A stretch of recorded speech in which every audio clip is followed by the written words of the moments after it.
Son histoire est celle de nomades et de pêcheurs de perles, de marchands et de guerriers.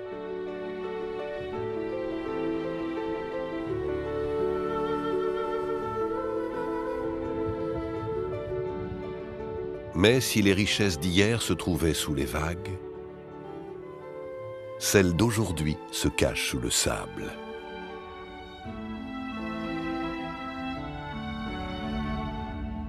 Ces richesses ont permis la création d'un merveilleux trésor, ici au Qatar. Le musée d'art islamique de Doha. Il englobe 3 continents, 1400 années d'histoire et d'innombrables contes et légendes.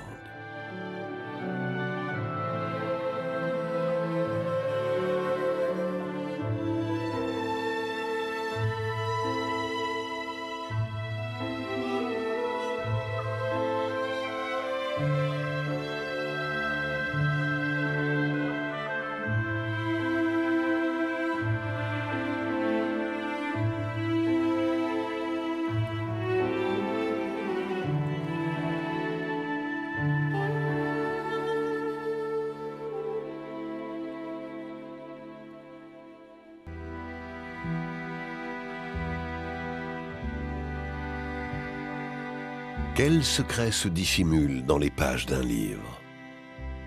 Beaucoup d'ouvrages ont pour sujet de grandes épopées ou des amours contrariés. Mais l'histoire que je vais vous raconter maintenant traite d'un sujet beaucoup plus ambitieux. Elle nous parle de l'immensité et des merveilles de l'univers.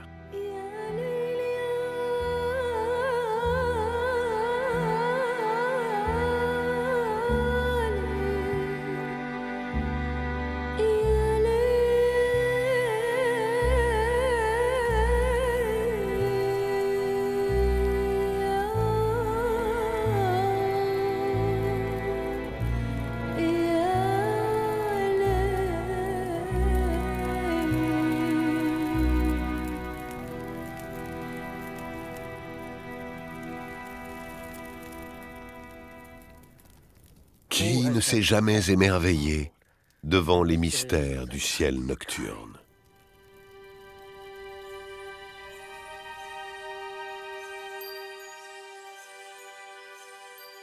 La courbe du fleuve, la brillante, le regard du lion,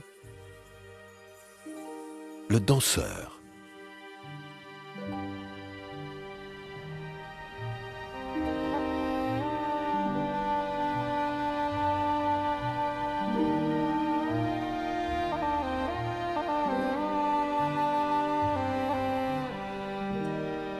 voici l'histoire d'un homme qui adorait contempler les étoiles et qui a écrit un livre d'une telle beauté et d'une telle sagesse qu'il a changé la face du monde. Pour cela, il nous faut revenir 1000 ans en arrière, dans les immenses déserts de l'Arabie.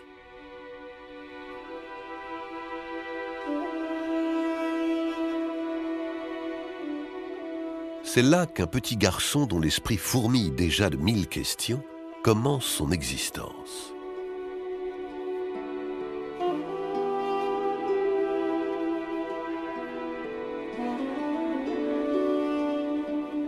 Une caravane de dromadaires traverse une mer de dunes en suivant une route presque aussi ancienne que le désert lui-même.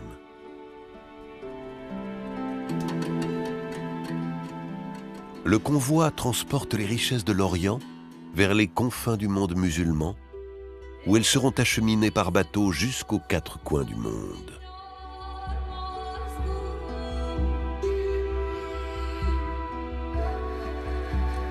La myrrhe, le poivre, la cardamome, la cannelle, les clous de girofle, le thym, le safran, mais aussi l'encens qui sera brûlé dans les églises d'Europe.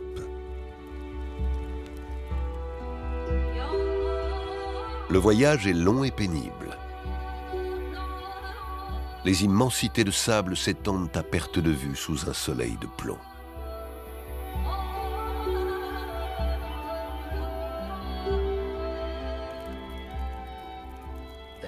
Dans le convoi, la parole du chef caravanier a force de loi. Chacun obéit à ses ordres. La moindre erreur peut être fatale.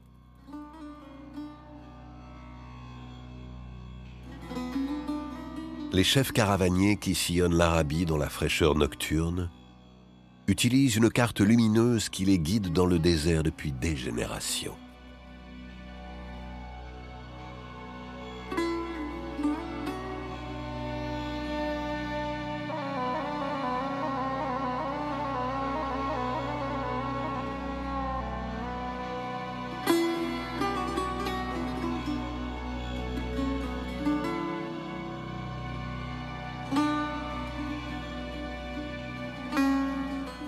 Ce sont les gardiens de ce savoir ancestral. Mais un petit garçon ne peut s'empêcher de poser des questions. « Comment savons-nous où nous allons ?» demande-t-il. Le maître de la caravane lève les yeux vers le ciel.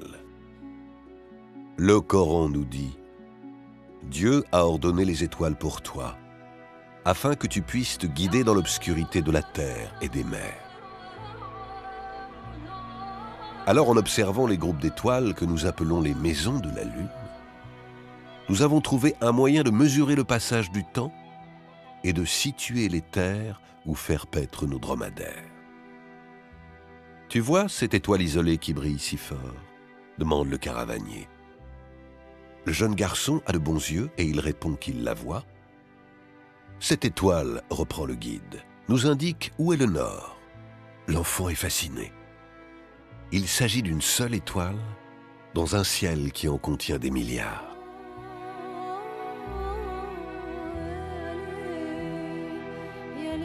Il veut tout savoir à leur sujet. Le rang de perles, la solitaire, l'embouchure de la rivière, les dromadaires qui s'abreuvent.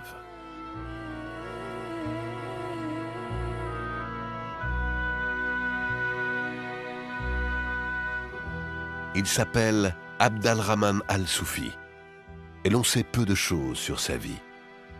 Seuls ses écrits ont survécu. Mais nous pouvons imaginer que c'est là, dans ce désert, qu'a commencé l'œuvre de sa vie.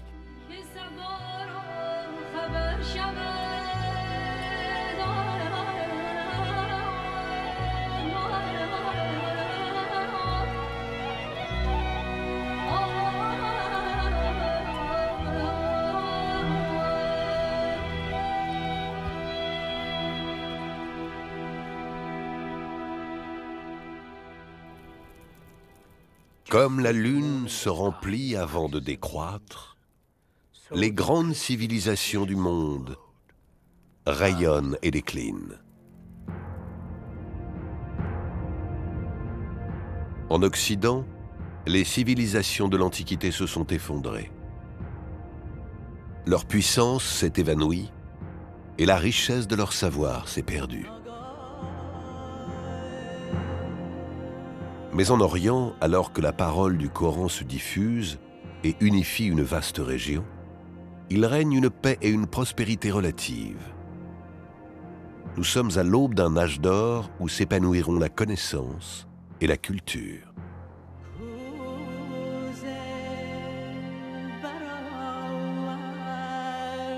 Al-Soufi, le garçonnet si curieux, est devenu un jeune homme d'une grande intelligence.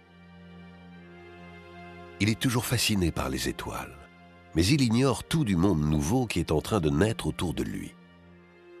Sa curiosité d'enfant ne l'a pas quitté, et c'est elle qui un jour lui montre la voie à suivre. Cela s'appelle un astrolabe, lui dit le muezzin.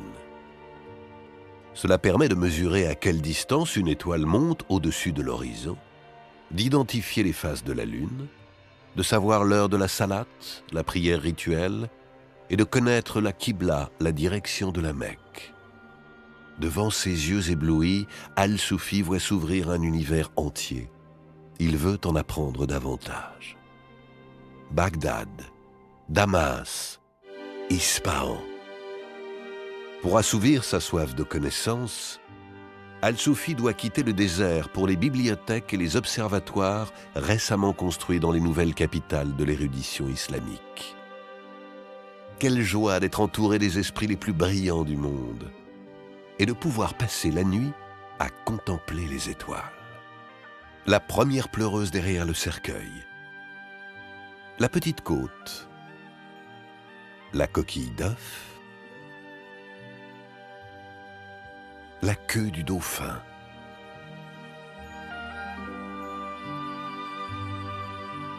Il étudie les astronomes de l'Antiquité, mais il comprend vite qu'ils n'ont pas répondu à tout.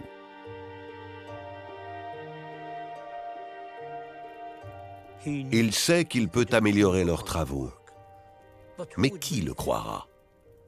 Désireux de faire connaître au monde ses observations, il décide d'écrire un livre.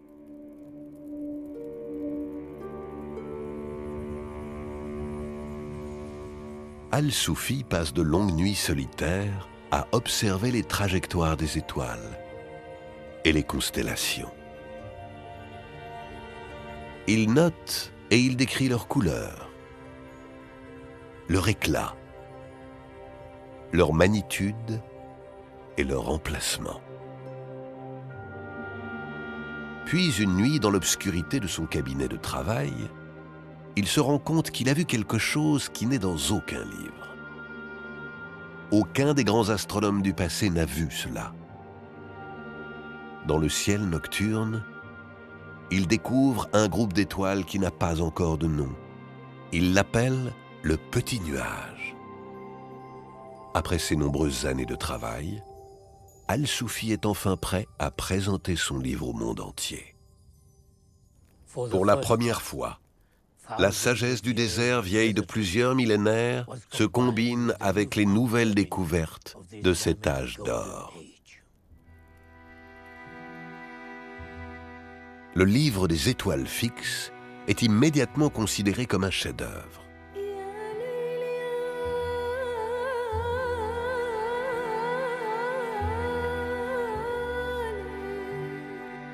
Il est traduit et lu par les astronomes de tout le monde islamique et il sera étudié par les scientifiques européens de la Renaissance.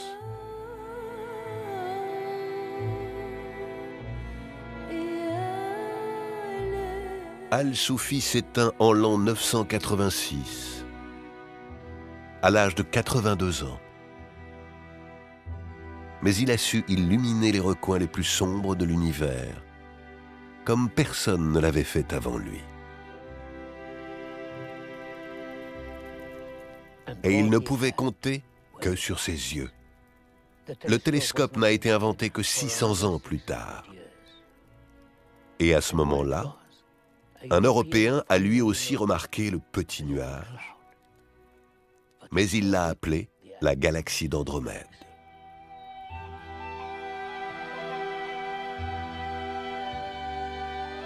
Al-Soufi avait distingué cette galaxie à l'œil nu bien des années auparavant.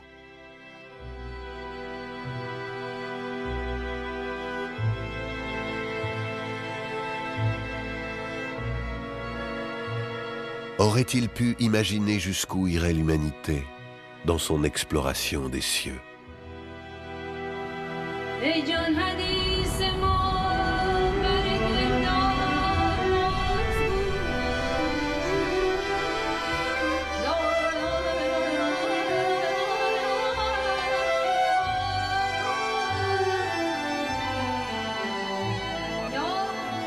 Le garçonnet dans le désert aurait été sidéré de savoir que si l'on regarde la Lune aujourd'hui, on peut y voir le cratère Al-Soufi.